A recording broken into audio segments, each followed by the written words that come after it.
Do desconforto de falar em HPV, a crença de que câncer de mama é coisa só de mulher.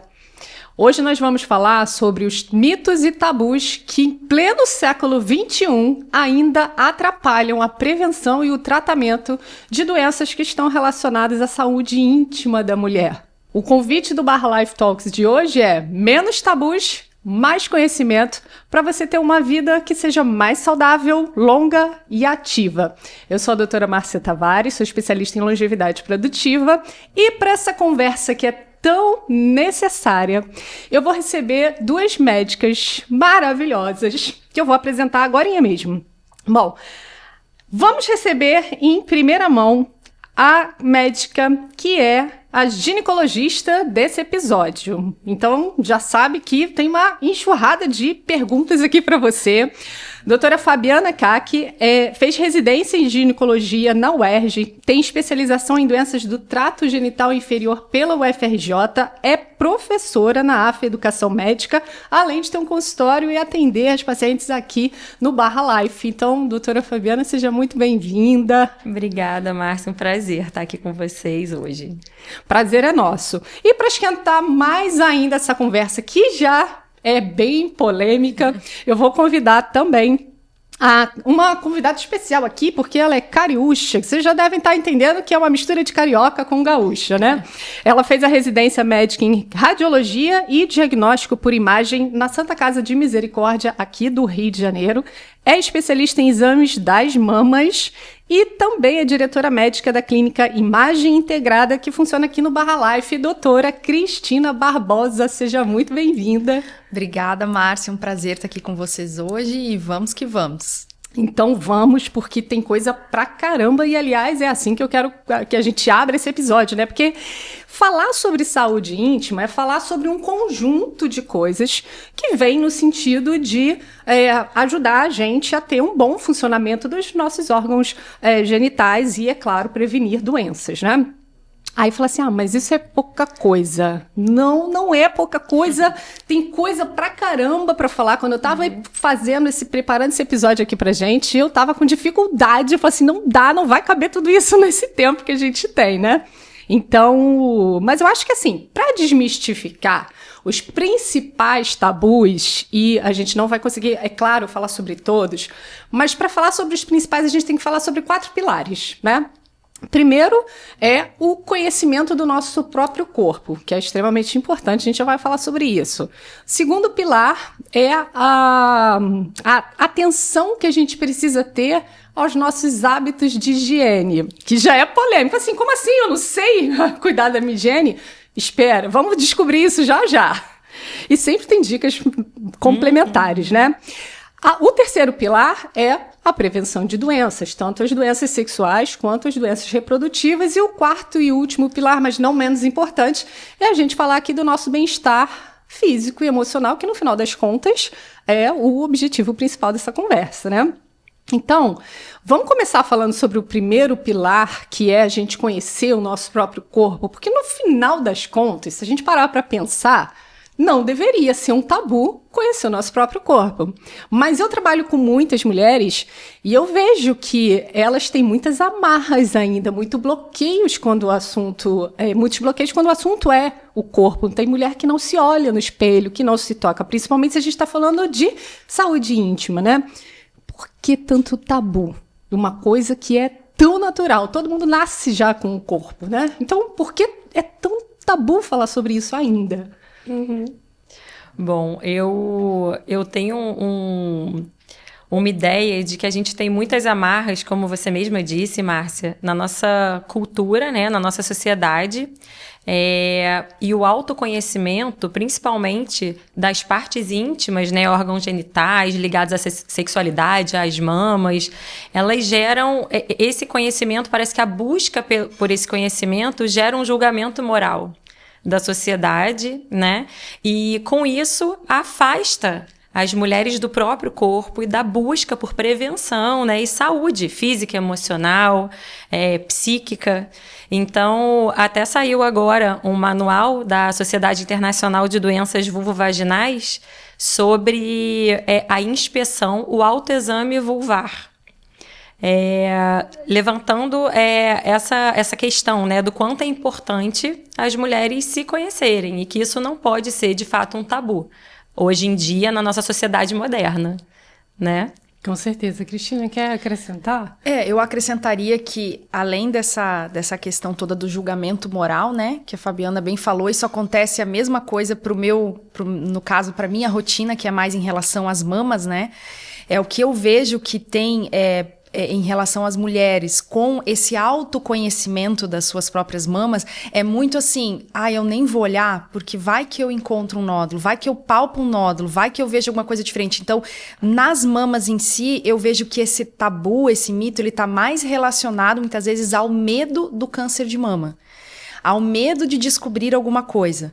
Então, ainda é muito comum, infelizmente, em função desse tabu relacionado ao medo, à ansiedade do diagnóstico ou do que pode estar por vir, é muito comum algumas mulheres ainda hoje, né, no mundo atual, por não olharem ou por terem medo, não buscarem esse atendimento, não buscarem essa avaliação e aparecerem já, infelizmente, com diagnósticos muito tardios.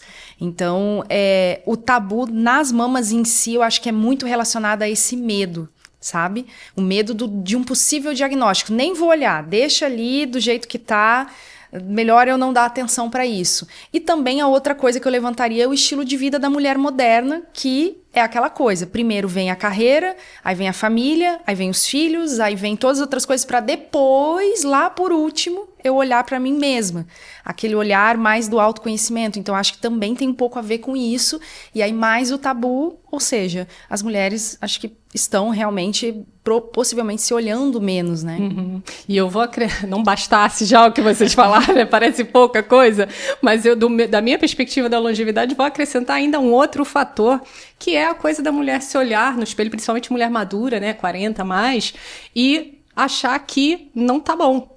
Que não tá legal, que tá fora dos padrões. Então, a pressão estética, principalmente sobre a mulher madura, eu acho que também influencia, né? Você evita olhar para aquilo que você acha que não tá seguindo o padrão, que é o padrão que impera e que é esperado de você, como se fosse uma obrigação que todo mundo fosse igual, ou que quem tem 40 parecesse ter 20. E não é essa a ideia de uma vida mais longa, né? A gente envelhecer com mais saúde, de forma ativa, mas jamais a gente vai conservar o mesmo padrão que a gente tinha aos 20. E até aos 20, essa coisa de padrão é meio difícil. Cada mulher tem um corpo diferente e ok, tá tudo bem, né? Já começamos com bastante desafios aqui, né? Mas, pra gente engrenar mesmo, assim, mais tecnicamente no assunto, Fabiana, eu queria que você esclarecesse para todo mundo ficar alinhado. Quando a gente fala sobre saúde íntima da mulher, a gente está falando de que órgãos exatamente? É o que a gente pensa? É alguma coisa diferente? Eu acho que é o que pensam, mas eu vou ser mais específica, né? Quando a gente fala em saúde íntima, existem alguns conceitos, né? O primeiro é da parte anatômica mesmo, a gente falar sobre os órgãos genitais. E isso, a gente estava até comentando, né, Cristina, que isso envolve a vulva, a vagina, as mamas, porque são áreas sensíveis e sexualizadas. Então, a gente considera isso saúde íntima, né? E quando a gente fala de uma forma mais localizada, a gente fala mais de vulva, vagina, colo do útero, todos os órgãos genitais, o trato genital inferior, né? Que inclusive é a área que eu mais atuo. Então, tudo relacionado a isso e tudo que envolve os corrimentos, né? As alterações fisiológicas, hormonais, que acaba que essa área, em todas as mulheres, vai ser afetada nas diversas fases da vida da mulher, né? Desde o nascimento até a pós-menopausa. Então, tudo isso engloba a saúde íntima. Isso aí dá dor de cabeça pra caramba, dá trabalho pra caramba, né? Vamos falar sobre tudo isso já. Sim. Gente, ser mulher não é fácil. Cristina, Cristina, tem uma máxima que fala que o nosso corpo fala, né? Eu digo que às vezes a gente está tão ocupada e tão distraída com os afazeres, com o ritmo de vida cotidiana, né, que você trouxe, que o corpo às vezes grita e a gente não percebe, a gente não escuta. Como você trabalha com exames que apoiam, né, no diagnóstico de doenças, exames de imagem, você acha que faz diferença para a saúde íntima da mulher?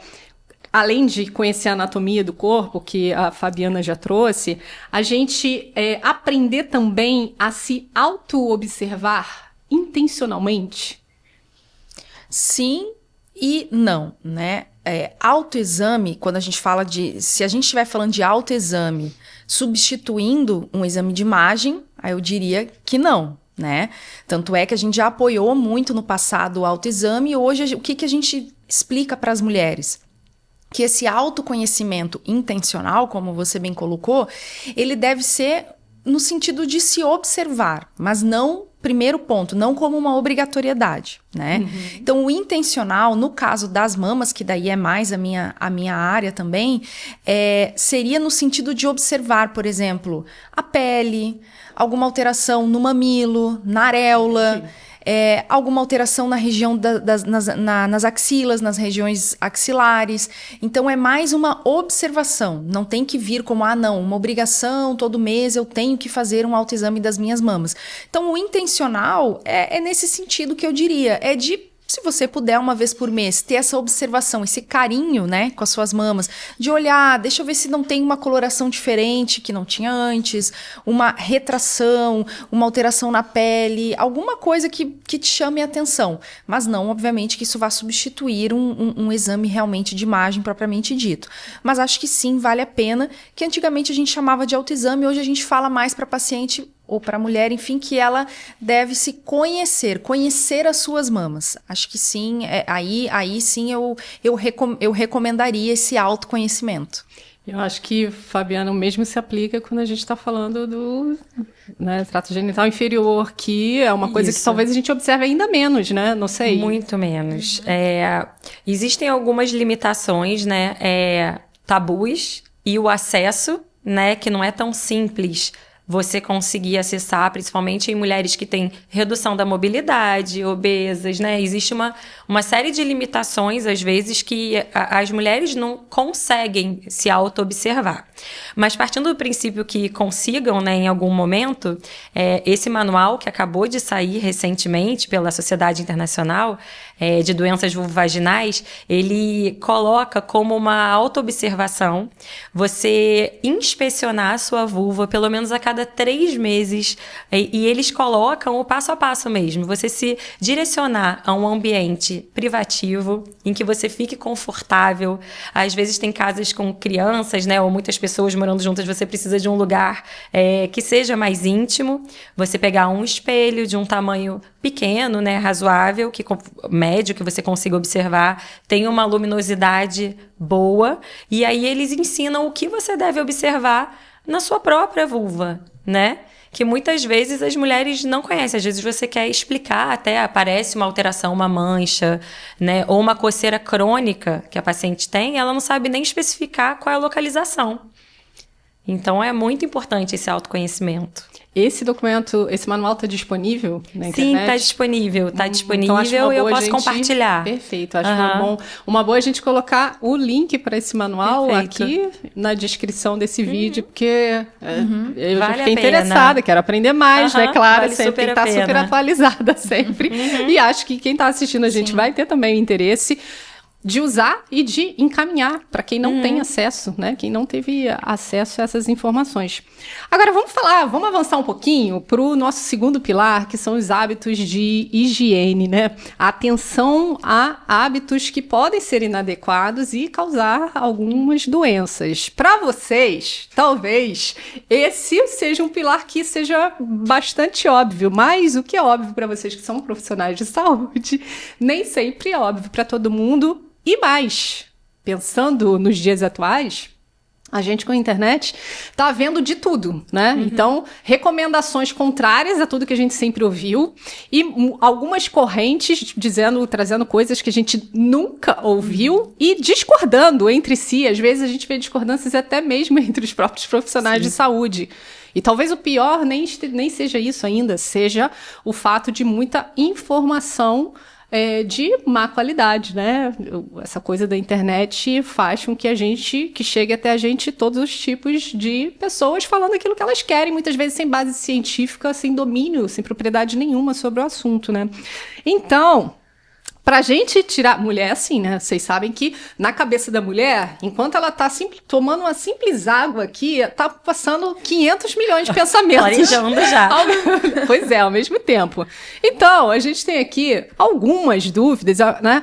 Algumas perguntas que eu faria, que você faria, e que eu preciso da ajuda de vocês pra gente saber se tá certo, se tá errado, se é mito, se é verdade, né? Então, eu vou fazer algumas perguntas, você podem responder só sim ou não, certo, errado, mito ou verdade. E se for alguma coisa que vocês precisem esclarecer, fiquem à vontade, tá? Então, vou começar com uma simples. Usar ducha higiênica, chuveirinho na higiene íntima, é certo ou é errado? Errado, Márcia. Vou complementar. A gente tem uma flora de proteção, uma flora bacteriana, a gente tem um patrimônio bacteriano na nossa vagina e o protagonista é o lactobacilo, protetor. E aí, mulheres que têm o hábito de fazerem duchas vaginais, elas acabam tirando essa proteção natural. Então, não é para ficar fazendo ducha, tá, gente? Não é, no máximo, chuveirinho na parte externa após evacuar. E olha o estado do chuveirinho primeiro, por favor, tá? Aquele chuveirinho cheio de mofo, aquelas coisas que a gente vê, às vezes, em alguns lugares. Né? Não, esse tipo não. Só aquele de casa, que tá bem cuidado, limpinho, higienizado, né? Cristina, produtos aplicados na pele, por exemplo, talco, desodorante, atrapalham? Tem algum tipo de influência quando a gente vai fazer a mamografia? Essa é bem clássica, né? Sim, a mamografia em especial, sim, tá? A gente sempre recomenda para as mulheres que no dia da mamografia não utilizem talcos, desodorantes, cremes hidratantes. Por quê? Esses produtos, como a gente está passando eles na pele, eles às vezes têm algum pigmento, alguma coisa que na hora da imagem, ele pode realmente aparecer pra gente, né? De uma forma que pode até gerar algum fator de confusão, né? Então, é comum, às vezes, até a gente ter que pedir para a paciente lavar a mama ou lavar a axila, porque ela passou, por exemplo, um desodorante roll-on, e aí na imagem, na hora que a gente vai interpretar, por exemplo, o desodorante roll-on, dependendo do desodorante, pode aparecer vários pontinhos esbranquiçados na imagem. E isso pode confundir, porque, por exemplo, se eu tiver calcificações, que são alterações que eu posso ver na mamografia, elas são semelhantes a esses pontinhos brancos. Então, para quem está nos assistindo entender, não é que seja... não é que a gente não queira que a paciente passe, não é isso, mas é que pode realmente ser um fator de confusão na interpretação da imagem da mamografia. Aí, aproveitando o ensejo, as pacientes perguntam se para o ultrassom de mamas também não pode passar nada. Para o ultrassom pode. Para o ultrassom não tem problema, porque não interfere na imagem. O ultrassom não é radiação, são ondas sonoras, é outro método. Então, se você vai fazer só ultrassom de mama, não tem problema em passar qualquer um desses produtos. Mas para mamografia, sim, a gente pede para evitar. Entendi. E é uma coisa que às vezes vem numa observaçãozinha assim, quando você faz numa clínica que manda toda a preparação e às vezes você não vê, porque é um negocinho pequenininho assim que você acha, não, isso aqui eu já sei. Aí, né? E desodorante, cara, a gente não sai de casa sem passar desodorante, mais isso aqui no Rio de esquece, Janeiro. né? É automático no Rio de Janeiro, principalmente. É automático, você vai no banheiro, passa, pum. Então, fica de alerta, né? Quando for fazer uma ultra de mama, não é necessário, mas quando for fazer uma mamografia, é sim necessário para não impactar, não colocar em risco o resultado do exame. E a dica é leve o seu desodorante, por exemplo, na bolsa. Acabou o exame, se você vai dali para o trabalho ou vai continuar na rua, leva o desodorante roll-on, leva o que você costuma usar, acabou o exame, você passa. Isso eu falo para todas as pacientes. O dia inteiro. Isso. Muito bom. Eu gosto de dados, quem assiste a gente já sabe. Então, eu trouxe aqui, Fabiana, uma pesquisa que é o seguinte. Uma pesquisa feita pelo Ibope, a pedido de uma indústria farmacêutica, que eu não vou dizer o nome, mostrou que 52% das mulheres que foram entrevistadas tiveram candidíase e 73% delas utilizavam sabonetes íntimos para limpar a região íntima. Por outro lado, na internet, a gente sabe que tem uma corrente de profissionais de saúde dizendo que não precisa usar nem sabonete para higienizar a área íntima feminina. Então, isso é mito ou é verdade? Isso é mito. É o seguinte, a gente tem muitas glândulas sudoríparas, glândulas sebáceas, que estão trabalhando frequentemente na região vulvar, né? E a gente tem um manto protetor, a gente chama de manto protetor, que tem um pH ácido, um pH em torno de 4. E a gente precisa mantê-lo para ter uma proteção da nossa vagina, né? Para prevenir infecções oportunistas ou até mesmo para as pessoas que têm o vírus HPV, para ajudar a clarear, a gente chama clareamento, né? Quando consegue combater a virose. Então, a região vulvar, ela deve ser higienizada da forma correta. E qual seria essa forma, né? De 1 a 2 vezes por dia, no máximo, com sabonete íntimo adequado. Que são sabonetes íntimos que têm o pH ácido, que tem ácido lático na composição. Não são todos do mercado, né? Existe muito marketing envolvendo essa questão. Já saíram muitos sabonetes com fragrâncias muito fortes, até perfumes íntimos já saíram, né? E a gente tende a gostar deles, né? Exatamente. Claro. Porque vão retirar o odor característico da região genital, né? E que é natural. Toda mulher tem e varia de acordo com a fase do ciclo, da fase de vida da mulher. Então, a vulva deve ser higienizada. Mas tem uma outra observação importante, gente. Não se deve usar sabonete em barra, o sabão do corpo, que se usa para tomar banho, ele não deve ser usado na região íntima, porque ele tem o pH muito alcalino, muito alto, e ele vai retirar esse manto protetor vulvar. Então, vai aumentar o risco de candidíase, de desequilíbrio da flora vaginal. Então, deve ser usado sabonete líquido, com pH adequado. Tem alguns no mercado que são adequados, né? E se puder olhar lá na composição, quanto menos química e se tiver ácido lático, costuma ser um bom sabonete íntimo. Entendi. Já vi que eu tô fazendo errado. Importante também, Márcia, sabonete de neném. Muita paciente chega dizendo, eu tô usando sabonete líquido de glicerina, tem algumas marcas famosas de neném, tem um cheirinho gostoso. Mas isso foi feito para a pele do bebê, que é mais alcalina, né? Não foi feito para a região íntima feminina. Então, ele não é o mais adequado para ser utilizado. Entendi. Entenderam? Muito bem. Eu só não vou dar o teu telefone para você dizer qual é a marca. Tô brincando. Sem conflito de interesses com laboratórios. Então. Agora, Cristina, a gente falou um pouquinho da mamografia, né? Mas eu queria que a gente também pudesse trazer outros tipos de exame. Então, quando eu falo, por exemplo, numa ultra transvaginal, atrapalha se eu estiver fazendo algum tipo de tratamento e usando os óvulos, usando algum tipo de creme vaginal, tem que interromper? Como é que funciona? Para fazer ultrassom transvaginal, não. A princípio, a paciente vai fazer normalmente. Inclusive, aproveitando também esse tema do transvaginal, se a paciente estiver menstruada, né, muitas mulheres não gostam de fazer, né? E é chato, eu entendo. Eu acho que eu também, se eu pudesse mudar a data, eu mudaria. Mas dependendo da indicação, se há necessidade e acabou que teve a coincidência de ser bem no período menstrual, não é uma coisa impeditiva, dependendo da indicação do exame, tá? Por exemplo, se for um exame para avaliar endométrio, cavidade endometrial com a mulher menstruada, vai prejudicar. Agora, se for um exame, por exemplo, para avaliar mais a região anexial, que a gente chama que é a região ali dos ovários, né? Se for especificamente para uma lesão do ovário, o fato dela estar menstruada não vai atrapalhar tanto. Então, não é impeditivo completamente, tá? Isso também é um outro mito versus verdade aí que tem em relação à menstruação com ultrassom transvaginal. E o mesmo vale para os medicamentos, né? Esses medicamentos de uso intravaginal, né? Os óvulos, os cremes, não é impeditivo. Por exemplo, se ela está em tratamento de uma candidíase com medicação intravaginal, né? Com óvulo, alguma coisa, não tem problema. Se ela realmente precisar fazer, não é uma coisa impeditiva, não é uma contraindicação absoluta. Entendi. Perfeito. Bom, vou acelerar aqui porque tem muita coisa ainda, mas essa é uma pergunta que eu não posso deixar de fazer, porque eu tenho certeza que todo mundo pensa nisso. Sentar em vaso sanitário público é certo ou é errado?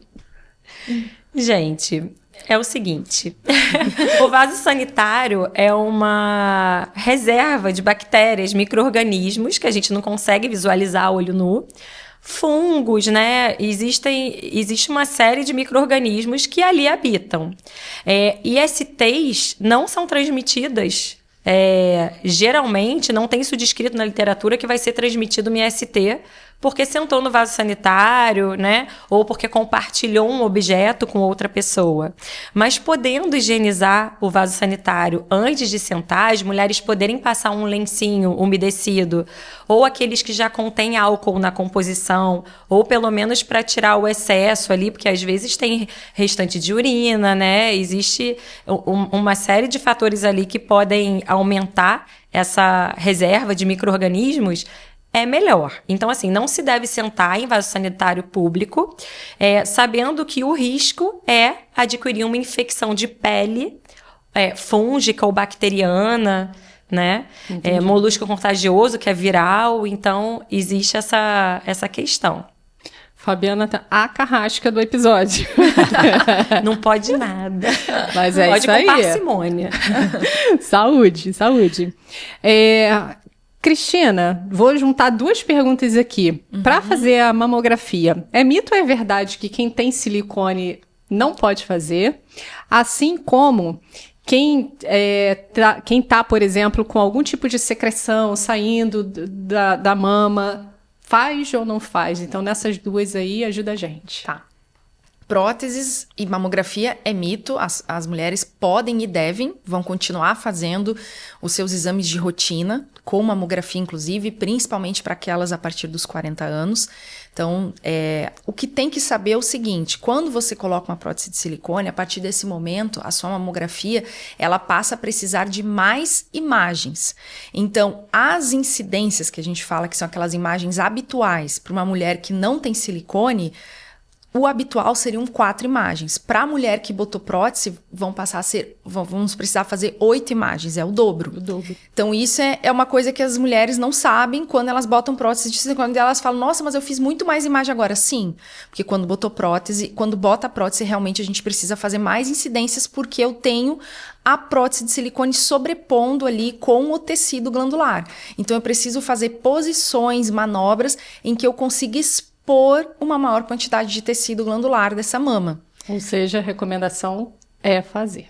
Sim, e ter essa consciência, esse conhecimento de que vai precisar fazer mais imagens e tá tudo certo, faz parte do exame. E no caso, se a paciente está com uma secreção saindo, né, sendo liberada pelo mamilo, faz ou tem que esperar ficar, né? Não, ela faz. Isso também é tabu. Inclusive, não é o ideal, mas se a mulher estiver amamentando, ou seja, vai estar saindo leite pelo mamilo, não tem problema da gente fazer. Se houver indicação, não é o ideal fazer enquanto está saindo leite pelo mamilo. A gente sempre orienta essa mulher que está amamentando, ela esperar parar de amamentar mais uns 2, 3 meses ainda depois de parar. Aí é que ela vai retornar para a sua mamografia. Mas não tem problema. Não tem problema se estiver saindo pus, leite, qualquer tipo de secreção, inclusive secreção tipo sangue, aí mais ainda que ela deve fazer essa mamografia. Com certeza, é tudo aquela questão do tempo, né? O tempo muitas vezes é crucial, então a gente não pode deixar passar, né? Tem mais pergunta polêmica que eu queria não fazer, mas mentira, queria fazer, tô doida pra fazer. Vamos embora. Prender xixi. Quando a gente não tem um lugar adequado, por exemplo, para ir lá, né, já sabendo que o ideal não é sentar se não puder higienizar. Então, prender o xixi pode causar infecção urinária. E, por outro lado, fazer o xixi correndo depois da relação sexual. Então, esses aí são mito ou verdade? Muito bom. Mulher não deve prender xixi, né? A urina pode ficar ali acumulada, proliferar a bactéria e propiciar uma cistite, uma infecção urinária.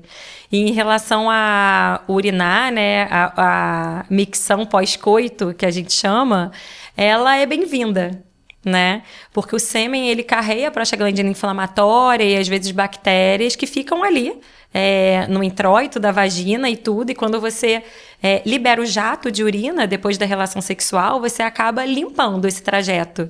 Então, é bem-vindo o jato de urina, mas não é obrigatório também. Sim. E se estiver usando preservativo, faz diferença? Também Se tiver... bem-vindo, vai ter o mesmo efeito? Não vai ter o mesmo efeito porque não vai ter contato com o sêmen. Mas a gente sabe que o uso de preservativo é irregular. Então, às vezes, teve contato com o líquido pré-seminal. É muito difícil, apesar de não ser o ideal, a gente pegar, né, uma amostra de relações sexuais em que usam preservativo, ter 100% da relação sexual com o uso de preservativo. Então, acaba que tem contato com aquele líquido pré-seminal e tudo. Então, da mesma forma, é bem-vinda a micção. Fora que, às vezes, a gente tem até reações alérgicas ao próprio lubrificante do preservativo, né? Para algumas mulheres, isso também causa desconforto. O ideal é usar sem látex. E aí, ó. Já pega mais dicas. Muito bom. Olha... Nosso tempo, na verdade, para mito ou verdade, certo ou errado, acabou. Ainda tinha mais, mas as melhores a gente conseguiu cobrir. Vamos avançar, então, para a gente chegar, já conectando com esse mito ou verdade, o nosso terceiro pilar, que é o pilar que a gente fala de prevenção de doenças, né? As doenças, tanto as sexuais quanto as reprodutivas, né? Então, a conversa agora fica um pouco mais séria. Vocês acharam que estava difícil? Difícil vai ser agora. Tem aqui um número, Cristina, que é de acordo com as projeções, 1 em cada 8 mulheres no mundo vai desenvolver câncer de mama, que para mim é um número bem assustador. Você se imagina uma entre 8 das suas amigas, irmãs, mães, familiares. É assustador. É assustador. E de acordo com o INCA, depois do câncer de pele, o câncer de mama é o mais frequente entre as mulheres de todas as regiões no Brasil. Agora, tem uma curiosidade, é que no Sudeste, a região Sudeste do Brasil, né, a incidência é maior e, mais especificamente, aqui no Rio de Janeiro, a gente está em segundo lugar. É um ranking que a gente não queria estar, né? Um ranking de estar em segundo lugar. No número de casos de câncer de mama, a gente perde para São Paulo só. Então, quais são os primeiros sinais do câncer de mama e quais são os fatores de risco para desenvolver esse tipo de câncer, Cristina? Bom, começando primeiro, então, pelos sinais, né? A gente já falou um pouco do autoconhecimento, né, das mamas, então, esses sinais nós normalmente vamos observar nesse autoconhecimento, nesse autoexame, né? Nós podemos ter alterações na pele, né? Como eu já falei, as retrações são muito comuns, tá? É como se você tivesse com a pele repuxando, a pele da mama, você levanta o braço e você olha que num determinado local ela tá como se ela estivesse sendo puxada mesmo, alguma coisa retraindo a sua pele. Alterações no próprio mamilo, saída de secreções pelo mamilo, principalmente qual é o tipo de sinal em relação a isso que é alarmante. É aquela secreção que é espontânea, você não precisa apertar o mamilo para sair, de um lado só, né, unilateral, e alguns tipos, principalmente aquela que é sanguinolenta, então saiu uma gotinha de sangue absolutamente anormal, tem que procurar avaliação médica com certeza, ou uma secreção como se ela fosse uma aguinha mesmo, transparente, meio límpida, tá? Esses dois tipos de sinais em relação à secreção são para botar, assim, sinal vermelho, né? Fora isso, também alterações palpáveis, né? A mulher tá lá fazendo seu autoexame, né? Olhando para suas mamas, palpou um nódulo, principalmente se essa alteração for firme, fixa, ela não consegue mobilizar, endurecido. Isso também esses são sinais também que devem levar a mulher a ficar atenta e, no mínimo, procurar uma avaliação médica ou, se está atrasada com seus exames, procurar fazer o quanto antes. Então, isso eu diria que são assim, os principais sinais aí que a gente pode ter que vão deixar a mulher um pouco mais, para deixar a mulher atenta em relação a buscar avaliação médica. Fatores de risco, né? Que foi a segunda pergunta. Então, os principais fatores de risco, a gente sabe hoje que vai até... A maioria das mulheres acha que a maioria dos casos são hereditários, né? E não são. Então, os fatores de risco hoje, assim como para várias doenças crônicas, né? Vários outros cânceres, são aqueles ligados a estilo de vida mesmo. Por incrível que pareça, né, a maioria da população acha que tem mais uma questão familiar e, na verdade, é a minoria. Né? Apenas aí uns 15% a 18% dos casos, de todos os casos de cânceres de mama, é que realmente vão estar relacionados à história familiar. O restante é estilo de vida, sobrepeso, obesidade, sedentarismo. Então, são aqueles fatores de risco relacionados mesmo à saúde e bem-estar, que vão valer para vários outros tipos de doenças. Tá? Então, isso é muito um mito que tem em relação à hereditariedade. Mas, claro, em se falando dos cânceres hereditários, então você tem um familiar, principalmente de primeiro grau, né, que seria mãe ou irmãs, que teve câncer de mama e principalmente em idade jovem, que seria o quê? Antes da menopausa, isso é um fator de risco que pesa bastante aí na sua avaliação. Né? Ter mamas densas. O que significa mamas densas? Aquelas mamas que têm mais glândula, tecido glandular, do que gordura. Esse tipo de composição de mama de uma mulher eleva o risco dela também. É um fator de risco individual. Tá? Então, o paciente jovem, com mama densa, com uma história familiar importante, minha mãe morreu de câncer de mama aos 40 anos, ou eu tive uma irmã que morreu de câncer de mama aos 35. Essa paciente é alto risco em definitivo, ela já vai ter um protocolo até de rastreamento diferente do que aquela mulher que não tem nenhum histórico. Então, essa avaliação de risco, ela é bem personalizada.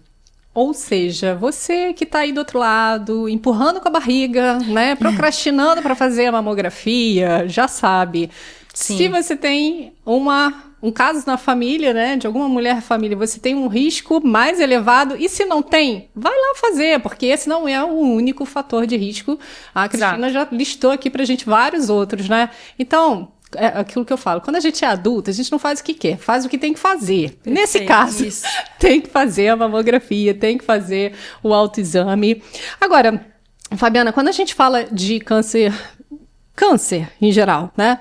Eu venho de uma família, por exemplo, que as pessoas não falavam câncer, falam até hoje doença ruim, né? Com medo de mencionar. Então, por mais que a gente faça campanhas de conscientização, tudo isso, a gente sabe que ainda é um pouco tabu falar sobre câncer, não só o câncer de mama, mas também o câncer de colo do útero, por exemplo, né? E aí eu queria espelhar a pergunta que eu fiz para a Cristina, para você, e também te perguntar, quais são os principais fatores de risco para o câncer de colo de útero e por que talvez seja ainda mais tabu falar sobre esse tipo de câncer até do que o câncer de mama. Não é uma competição, tá? Falar sobre câncer não é uma concorrência, não é uma competição. Mas o câncer de mama a gente ainda consegue ter campanhas, é uma coisa que já está um pouco mais aberta, né? Agora, o câncer de colo de útero é ainda menos falado. Então, as perguntas são: quais são os fatores de risco e por que tanto tabu?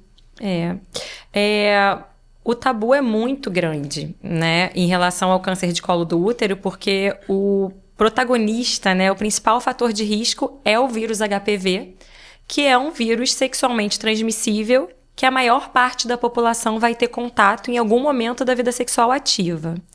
Homens são carreadores do vírus, por exemplo, então eles são muito hospedeiros do vírus. Muitas vezes não sabem que tem, transmitem para as parceiras. Isso acontece também no sentido inverso, né? E como é um fator de risco para o câncer de colo, isso se torna uma questão em que as próprias pacientes, muitas vezes que detectam, quando o exame é detectado, elas não contam nem para o parceiro, nem para a parceira, nem para elas procurarem o atendimento médico e aceitarem que tiveram o vírus detectado, já é um desafio. Então, o fator de risco, por ser uma IST, torna o câncer de colo do útero um tabu, né? Agora, é importante ressaltar, Márcia, que não são... A minoria das pessoas que têm HPV vão desenvolver o câncer de fato, né? Existem alguns outros fatores que são considerados de risco também, porque vão fazer com que o HPV se prolifere de uma forma diferente, persista mais ali no colo do útero, causando a lesão, causando câncer. Que aí entra o estilo de vida, né, os hábitos, a questão emocional, a microflora vaginal, tendo lactobacilos protetores. Isso é um ponto positivo. A gente brinca que o HPV não se cria num ambiente saudável, né? Então, um ambiente desequilibrado, que a gente chama de disbiose, com corrimento de repetição, é um ambiente propício para o HPV causar lesão e, por consequência, câncer, né? Tabagismo é um fator de risco também para o HPV desenvolver lesão. Então, imunidade, genética, existe uma série de fatores que vão influenciar essa via carcinogênica que a gente chama, né? E em relação a sinais e sintomas, né, que a Cristina falou em relação à mama, não se aplicam muito em relação ao câncer de colo do útero, porque quando apresenta o sintoma quer dizer que já está avançado, né? Então, sangramentos, tumorações, corrimentos fétidos, né, purulentos, já podem ser uma tumoração, de fato, um câncer avançado. E as lesões pré-neoplásicas, que são as que a gente detecta na colposcopia, por exemplo, para tratar e essas não virarem o câncer, elas são silenciosas.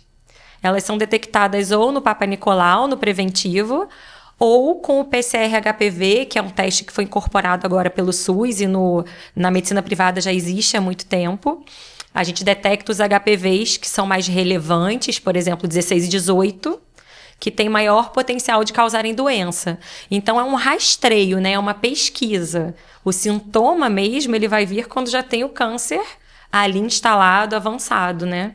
Ou seja, daí a importância de também, de novo, assim como não procrastinar a mamografia, Isso. ter também, fazer visita ginecológica, Regular, consulta ginecológica exatamente. regular, porque aí você pega a coisa no início, você vai ter Isso. tempo, né, de fazer um tratamento que possa ser mais efetivo. O objetivo é esse, né? A prevenção. Prevenção é sempre melhor do que doença, né? Com certeza, né? É isso aí, procurar o atendimento. E aí você falou da questão do julgamento, né? Principalmente quando a gente está falando de uma doença que é sexualmente transmissível. Se você é mulher, provavelmente o peso do julgamento vai ser ainda mais intenso, mais forte. E aí, vou te perguntar se isso atrapalha também, muitas vezes, a mulher a procurar o exame de imagem para para acabar tendo um diagnóstico, né? Porque muita gente, eu acho que talvez tenha medo de radiação, medo de expor o corpo, principalmente se a gente estiver falando, né, de tirar de fazer o exame de mama, né, a nudez na frente do médico, principalmente se for homem, talvez, faça com que algumas mulheres sintam medo de sentir dor, né? Esses medos que a gente tem, você vê com frequência, assim, mulheres que evitam, pulam, atrasam os exames de imagem? Sim, infelizmente bem frequente, e outro dia até em outro evento, ainda mais quando a gente fala assim de exames de mama, mês de outubro, tem muita coisa sobre isso. Não só a questão de pular. Eu vejo que as mulheres, às vezes, e elas vão encontrando subsídios para se justificar, que foi o que você bem falou aqui. Mas eu tenho medo, mas vai doer, mas é a radiação causa câncer de mama, e tem muita fake news também sobre isso. Então ela vai juntando ali um conjunto de explicações para ela mesma, para ela ir protelando, ou ela vai intercalando, ela resolve assim, eu fiz em 2023, então eu pulo 24, eu vou fazer em 25.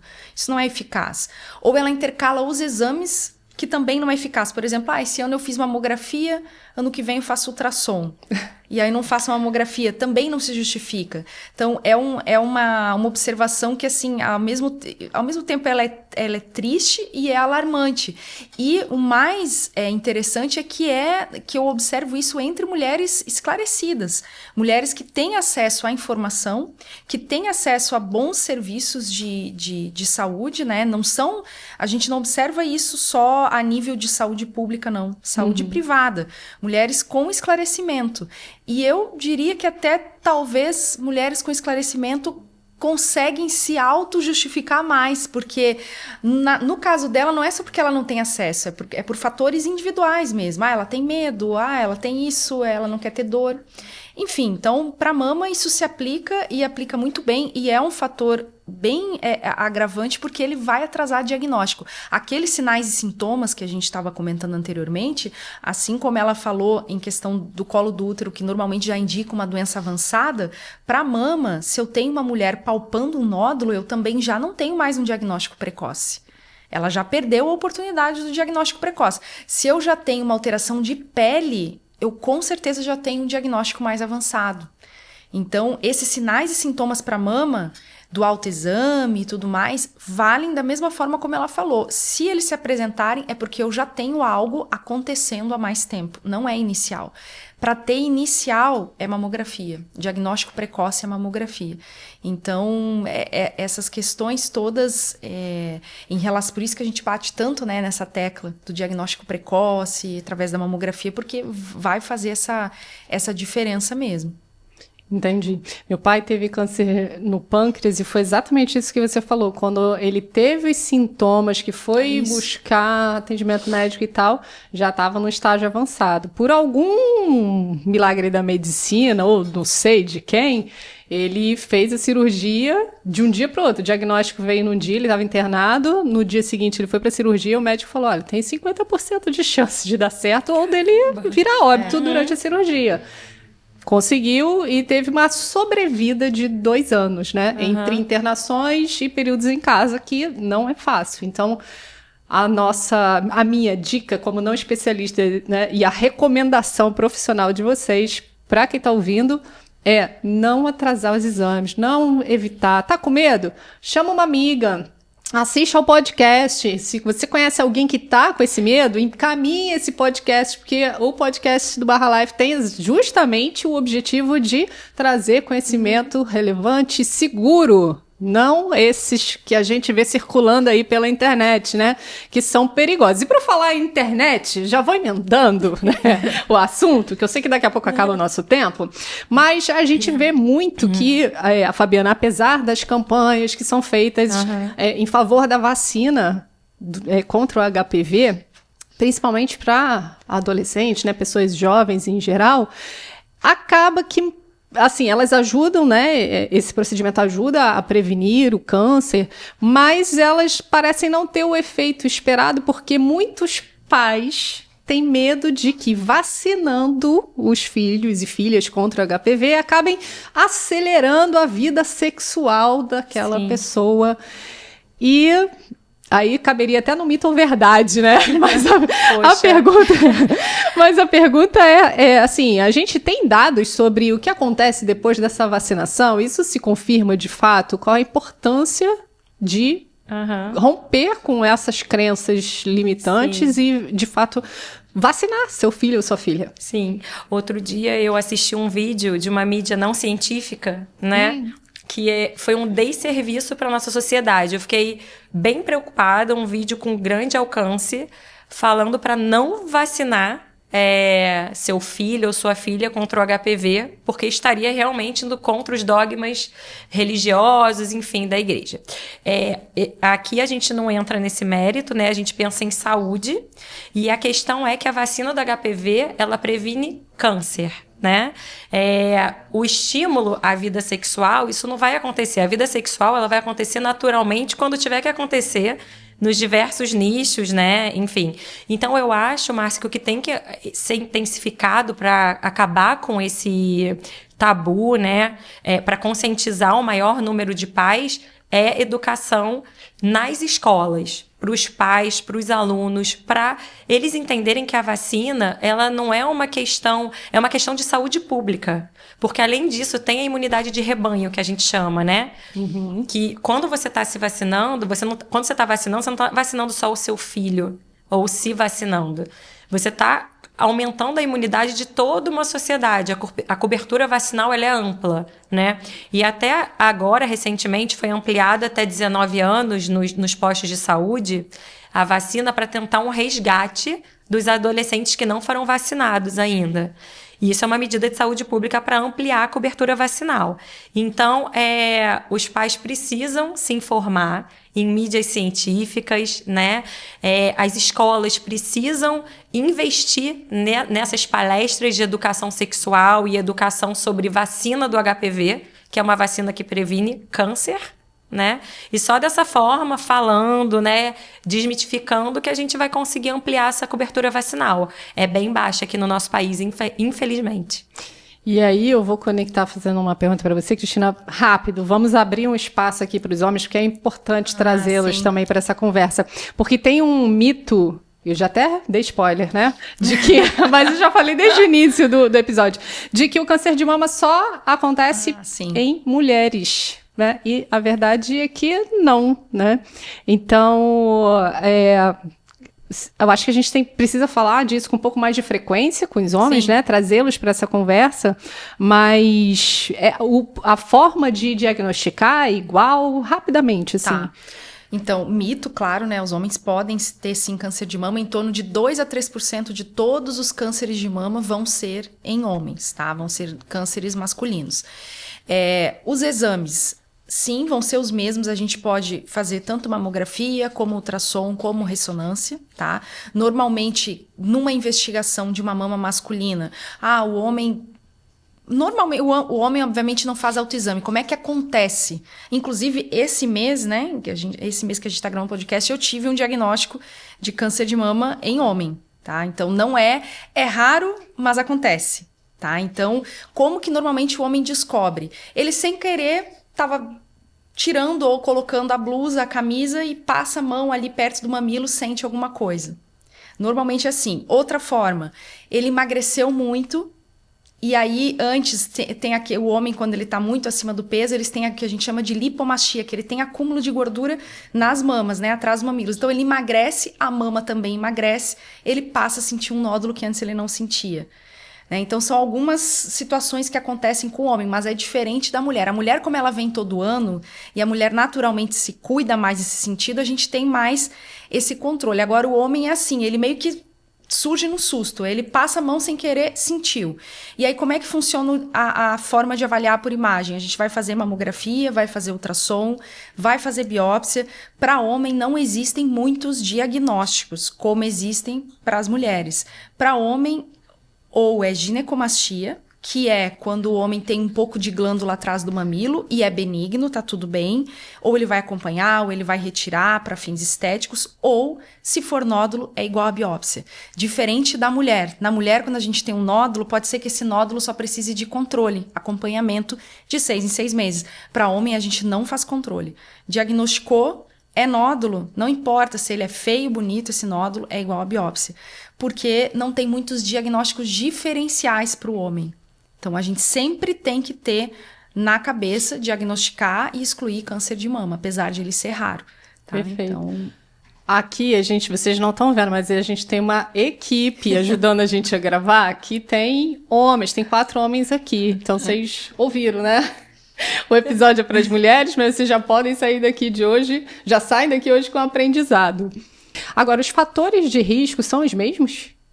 Sim, os mesmos para a mama feminina, né? Então, aquela questão de história familiar, como nós comentamos aqui, né? Ter parentes de primeiro grau que já tiveram câncer de mama.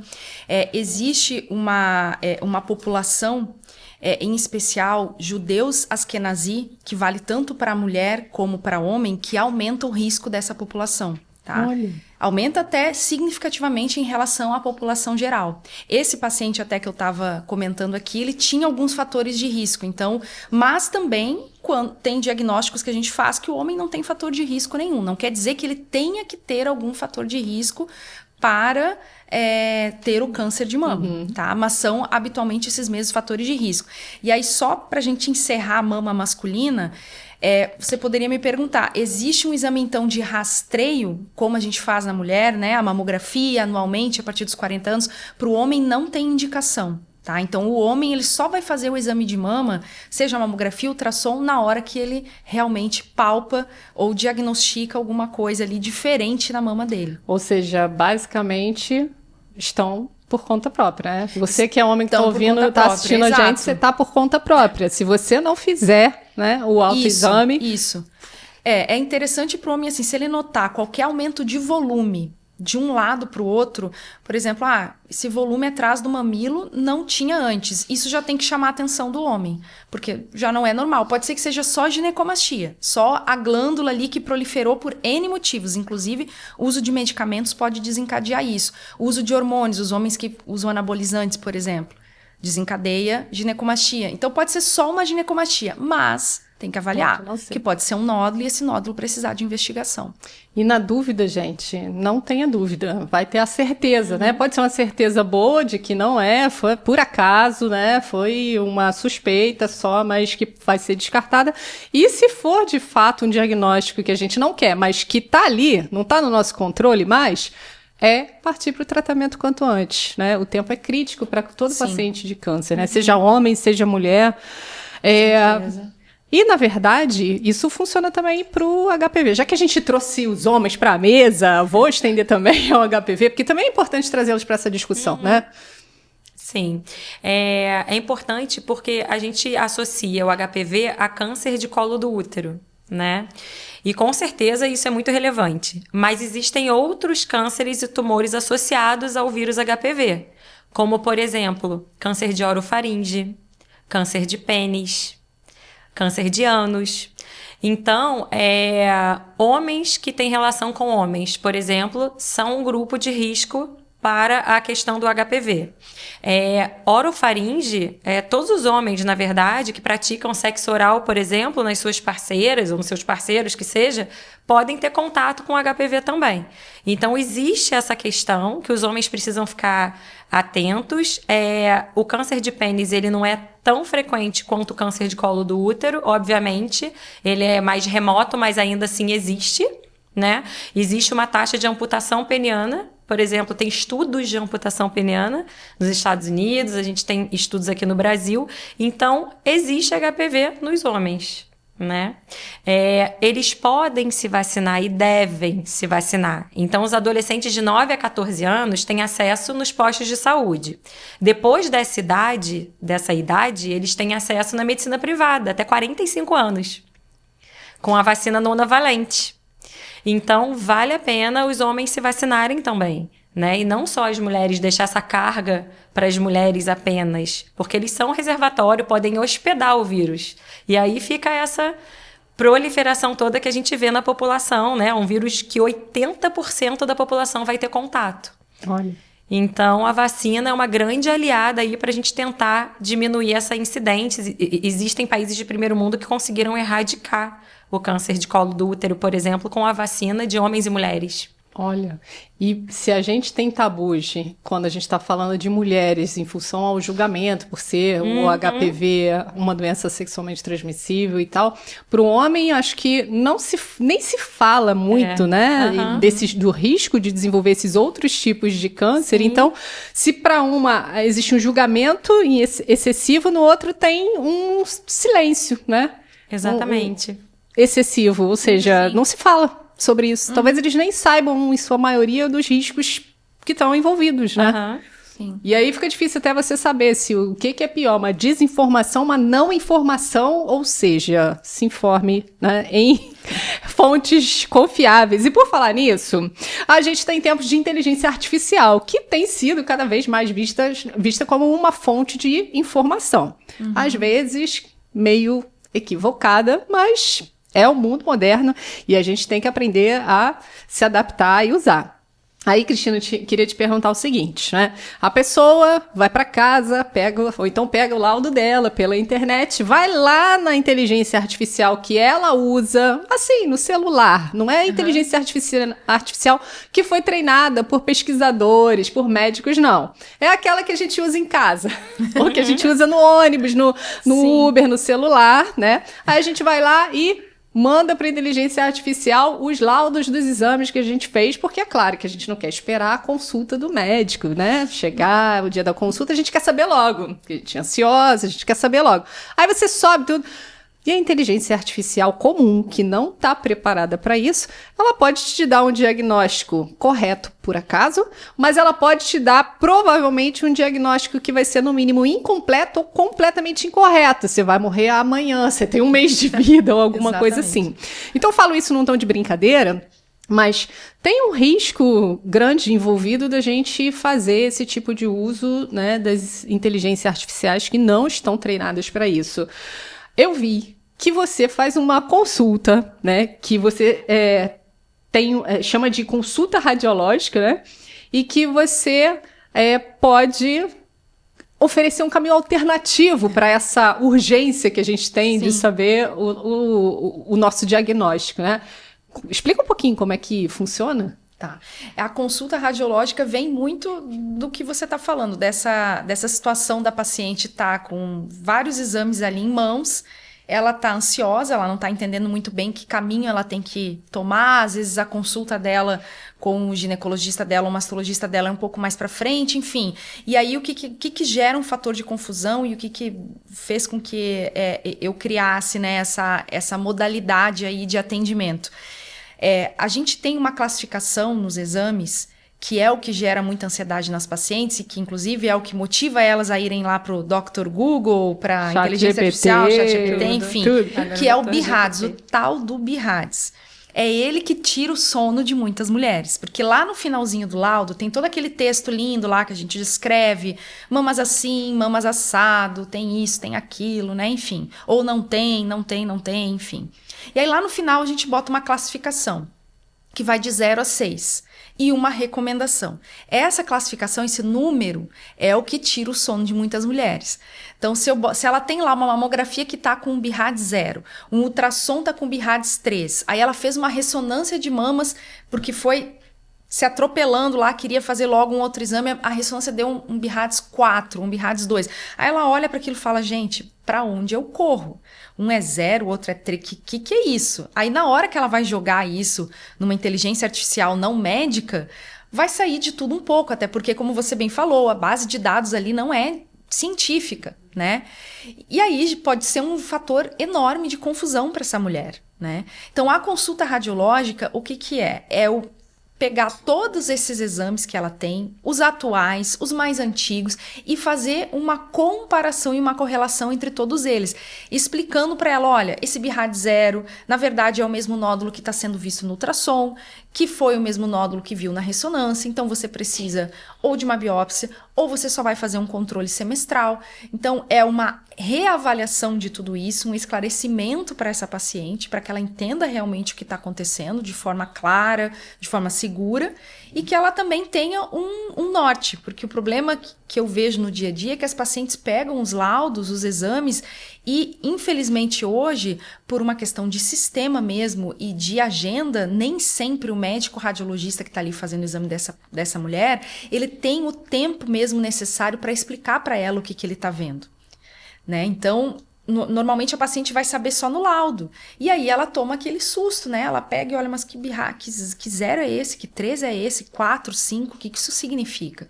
Gera muita confusão, muita ansiedade. Então, a consulta radiológica é para trazer esse esclarecimento, essa segurança, essa resolutividade para a paciente de forma bem objetiva, para que ela tenha um caminho ali, que ela saiba qual o caminho que ela tem que seguir. Uhum, perfeito. E aí a gente falou de 3 pilares até agora, né? A importância de conhecer o próprio corpo, o cuidado, a atenção com os nossos hábitos de higiene, a questão da prevenção das doenças sexuais e reprodutivas. Faltou o último, que é o grande finale, né? Da gente falar sobre o resultado de tudo isso, que é o nosso bem-estar, tanto físico quanto psicológico, né? E aí, por que a gente traz isso e por que é tão importante falar sobre esse quarto pilar? Porque a saúde íntima da gente está muito relacionada à nossa autoestima, à nossa confiança, à forma como a gente se sente mais segura para se relacionar com as pessoas, se relacionar com a gente mesma, mas também se relacionar com outras pessoas, seja num relacionamento amoroso ou não, né? Uhum. Até mesmo nas relações de amizade. Então, Fabiana, eu queria que a gente fechasse, já encaminhando para o fim, queria que você dissesse quais são os cuidados fundamentais de uma rotina ginecológica. A gente não está falando aqui daquela consulta que você faz uma vez e pula 6 meses, 2 anos. Não é isso. O que é, né? Qual é o protocolo correto da gente seguir enquanto mulher quando a gente pensa em saúde íntima? Então, essa pergunta é interessante, ela é ampla, né? Porque existem vários setores na vida de uma mulher, do ponto de vista cotidiano, e a saúde íntima é uma delas, né? E o que a gente precisa se atentar é com os hábitos saudáveis do ponto de vista da saúde íntima. Então, por exemplo, a higiene, como a gente disse anteriormente, né, uma higiene adequada, a gente chama isso de higiene racional. Tem até um termo para isso, hoje em dia, estudos relacionados a isso. Então, você ter uma higiene correta, que não seja em escassez e nem em excesso, né? As mulheres que costumam ter a gente chama de elenco sexual, né? Parceiros ou parceiras sexuais com uma troca relativamente frequente, né? Ou alta. Se atentar ao uso de preservativo em todas as relações sexuais. Isso não tira do grupo, né? Pacientes que têm parceiro fixo ou parceira fixa. Mas é para se atentar, né? A esse leque que se abre de diversidade de tipos de HPVs e outras STIs que essas mulheres possam ter contato, né, ao longo da vida. Há o bem-estar geral, né, que sem dúvida impacta na saúde íntima. Existem vários estudos que correlacionam a saúde emocional à microbiota vaginal, por exemplo, que aumenta a noradrenalina, o corticoide, né? E aí, com isso, diminui a imunidade local, propiciando infecções oportunistas. Então, a saúde emocional é muito importante, a higiene, que a gente já falou, né? E, de resto, a questão mais ampla da situação é que o autocuidado, né? O autocuidado íntimo, como você bem disse, tem a ver com a autoconfiança, com o alto valor e alto merecimento. E mulher, muitas vezes, é doadora, né? E não consegue perceber o quanto é importante ela estar em equilíbrio para cuidar dos outros, né? Se é isso que ela deseja. Então, eu costumo dizer que quem não se cuida bem, não cuida de ninguém. Eu falo isso para as pacientes, né? Então, é isso. É se atentar aos cuidados diários para ficar bem e, se desejar, cuidar do seu entorno. Perfeito. E eu vou acrescentar a isso uma informação que é a idade, né? Isso é para mulheres de todas as idades, sim, né? Principalmente quando você traz o ponto da prevenção, do uso de preservativo, a gente vê que o HIV, os números estão crescendo entre as mulheres maduras, porque vem de uma cultura em que, quando elas eram jovens, talvez não usassem camisinha, porque se separa aos 50, que a gente chama de divórcio grisalho, né? E começa outras relações, começa a se sente livre, se sente mais segura, mais confiante, aí começa outro relacionamento e não encontra caminhos, embora eles sejam bem explícitos, todo mundo sabe que tem que usar preservativo, mas ela traz, né, uma timidez, talvez, ou uma falta de informação, porque ficou casada há muito tempo e, quando ela era jovem, não usava camisinha com o que foi marido durante a vida inteira, né? Então, é importante trazer também para esse público a consciência de que, amigas, vocês vão ter mais 40, 50 anos de vida, talvez. Então, exatamente, precisa cuidar da saúde íntima, pensar nisso, seguir o conselho da doutora Fabiana, usar preservativo nas suas relações. Perfeito. E queria também, Cristina, que você trouxesse aqui quais são as recomendações, idade, periodicidade para fazer os exames de imagem, né, de rastreamento. Então, mamografia, principal exame do rastreio do câncer de mama. Então, todas as mulheres a partir dos 40 anos, anualmente, né, como nós falamos aqui, não é intercalando, não é a cada 2 anos, não é a cada 3 anos, é anual. Isso é independente de ter fatores de risco ou não. O ultrassom das mamas, ele também é bem indicado em alguns casos, pacientes mais jovens, mamas mais densas, pacientes que têm próteses de silicone também vão ter benefício, fazer mamografia com ultrassom. A questão toda de cuidados aqui, envolvendo também bem-estar e tudo mais com mama, o que eu poderia pontuar? Que é muito comum eu ouvir de algumas mulheres quando estou fazendo ultrassom, assim, que é mais aquele momento assim que elas elas trazem as queixas, né? Tem mulheres, é uma coisa bem do dia a dia, que ficam, às vezes, por exemplo, ela vai à academia, malha, bota um top de ginástica, ela sua, e aí depois aquela coisa de mulher, ela sai da academia com aquele top de ginástica suado, apertado, e vai resolver 1000 coisas. E aí só depois de 8, 9, 10 horas, às vezes, é que ela vai tirar aquele top. Isso para a saúde das mamas, se eu pudesse também acrescentar esse recado que não é especificamente sobre exames, né? Mas é para a saúde das suas mamas. Não é interessante, porque é um tecido sintético que ele tá mal ou bem roçando ali, né? No seu mamilo, na pele da mama, por um período longo, num ambiente úmido, porque você suou na academia, na atividade que você estava fazendo, e quente.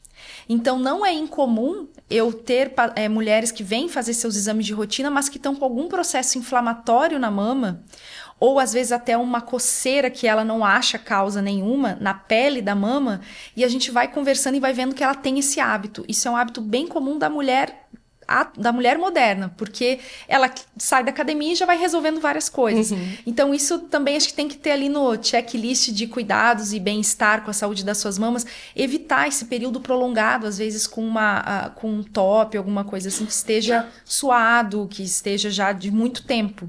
Não é interessante. Acho que basicamente assim, esses cuidados, a Fabiana falou sobre sabonetes de uso íntimo, né? Para mama é uma pergunta também frequente de mulheres, o que eu posso usar? Eu posso usar o sabonete em barra para lavar na hora do banho a mama? Eu também não recomendaria muito. Acho que assim como ela falou que existem sabonetes íntimos, sabonetes mais adequados para a região íntima, tem alguns sabonetes mais hidratantes, em gel, líquidos, óleos de banho, que são mais interessantes também para a gente usar no corpo como um todo e também na região das mamas. Então são alguns cuidados assim que a gente pode ter, né, com esse bem-estar e com a saúde das mamas também, fora os exames que aí realmente não tem discussão, né? A periodicidade, como eu falei, né, a partir dos 40 anual, mulher que faz reposição hormonal, acho que a gente não chegou a levantar aqui, mas muito comum também as mulheres perguntam, preciso fazer com uma periodicidade diferente só porque eu estou fazendo reposição hormonal? Não, ela vai fazer também anualmente como qualquer outra mulher que não esteja fazendo. Então são algumas dicas assim que eu sei que são bem coisas do dia a dia, né, sobre a saúde das mamas. Perfeito. E tem uma recomendação que você deu que também é muito recomendada quando a gente sai da praia, né? Gente, esse assunto é molhado. Eu ia falar da calcinha também, né? Sabia, eu tô te vendo inquieta. Você vai ser a Fabiana quer falar sobre isso. Pra mama é mais comum. Eu tô inquietíssima, porque isso faz parte do meu dia a dia, né? De consultório de atendimento. Tem um checklist que a gente chama, né? Awareness, que é a conscientização de todos os hábitos íntimos que você pode ter para otimizar a sua saúde íntima. E um deles é o uso de calcinha de algodão, né? Não usar o tecido sintético, porque ele abafa ali a região íntima. A vagina, ela é um tubo úmido, escuro, né? E molhado. Então tem tudo para bactéria proliferar, fungo proliferar. A gente tem os comensais que moram ali, né, entre aspas, mas ainda assim a gente tendo um tecido de algodão é mais indicado para evitar dermatite também e tudo. E a forma certa de lavar a calcinha, que é a mão com sabão de coco e não lavar com sabão em pó. Então, e o sabonete líquido, e aí entra uma série de checklist. Perfeito. Gente, dá para perceber que a gente poderia ficar aqui conversando horas e horas e que tem muita coisa ainda, né? Acho que a gente vai ter que pedir pro time aqui o episódio 2. Parte 2. Parte 2. Mas eu quero agradecer muito a vocês duas. Para mim foi sensacional, muito esclarecedor. A gente conseguiu desmistificar bastante coisa sobre saúde íntima da mulher. Então, obrigada, doutora Fabiana. Obrigada, doutora Cristina. E você viu que esse episódio é um perfeito checklist. Você pode, se gostou, encaminhar para uma pessoa que precisa saber sobre ter todas essas informações que são seguras, são avançadas. E se você gostou, curte aqui e segue a gente no @LifeMedicalCenter. Além disso, o @das duas doutoras vai estar aqui na descrição do vídeo. Até o próximo episódio. Tchau, tchau!